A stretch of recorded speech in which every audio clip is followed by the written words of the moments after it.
na po dito yung bakante tuwing gabi from 6 PM to 11 PM and sa kaka-scroll mo alam mo yung accidentally nakita mo 'tong video ko na 'to.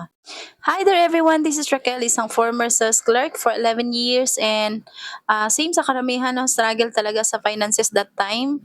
And yun nga, kulang talaga yung sahod ko, reality check po 'yan sa, pagiging empleyado, tama. At the same time wala pa rin talagang ipon, resibo lang at saka edad yung naipon natin. Sino maka-relate?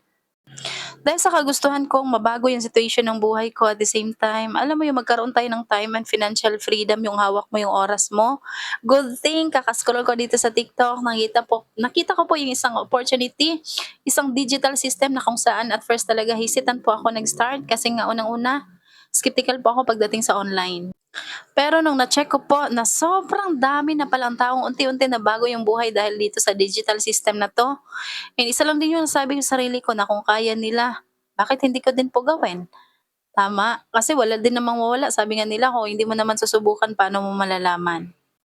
Kaya nag-try lang din ako, sinubukan ko lang din and hindi ko namalayan ito pala yung way na makapag-resign po ako ng mas maaga at makapag-payback tayo ng mas maaga sa parents natin. And ang kinagandahan pa dito, dito natin nakuha yung time and financial freedom. Dito tayo kumita ng malaki kahit nasa bahay lang.